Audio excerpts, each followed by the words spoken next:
My name's Alina. I'm the technical assistant here at Phoenix.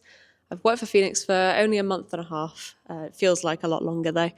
And I've worked in the technical theatre industry for about 3 years.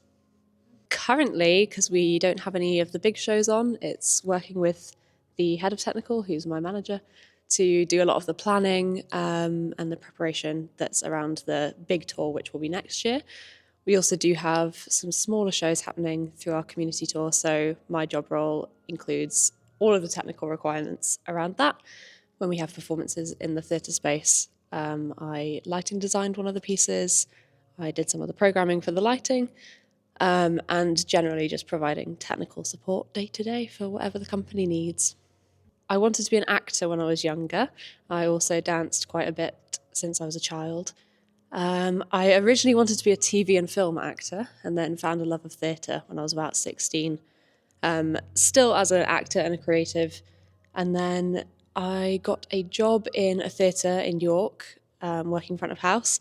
And through there, just did quite a few job roles, and technical theatre, particularly lighting, was the one that kind of stuck. And then I've more recently become really interested in lighting design. So using a bit more of my creative skills to contribute to the job that I love. I think networking is very important in this industry, which sounds quite intimidating. I've never been very good at it, and I think a lot of people find it quite an intimidating thing to do. But honestly, a lot of my jobs that I've had have come through people that I knew or people that I've met through other work, which when you're first starting off, especially for me, I found that quite scary because I felt like a lot of people knew a lot of people and that's how they were getting work.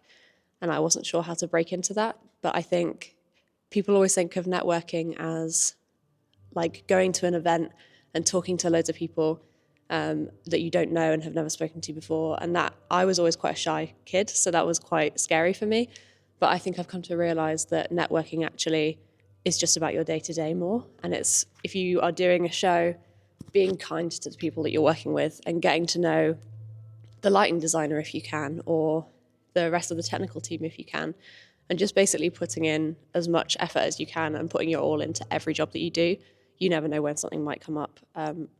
A lot of the freelance jobs I've had have been from somebody who I worked with that I never would have expected would have led to a new job. So I think it's just important to just always be kind of open to opportunities coming when you don't expect them.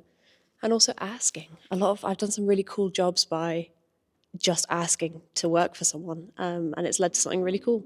So I think it's, as scary as it is, I think that that's a good thing to kind of learn how to do. I'm quite new to the sort of dance world, but I think from what I've seen so far, it's really cool to see a lot of quite experimental work happening and a lot of opportunities, especially at Phoenix. I've seen quite a lot of opportunities for sort of new artists to explore how they work, and that seems really cool to me. From a technical perspective, that then means it kind of lends itself quite well to experimenting a lot more with lighting and how technical elements can play into the overall artistic vision of a piece. I think that's really exciting. I think in the industry as a whole, I hope a lot more inclusivity and diversity. It's definitely getting better, and I think especially with technical theatre has been historically quite a male-dominated field, and there's a lot more women coming into the industry, which is really, really exciting to see. I also think environmental factors will be a big thing.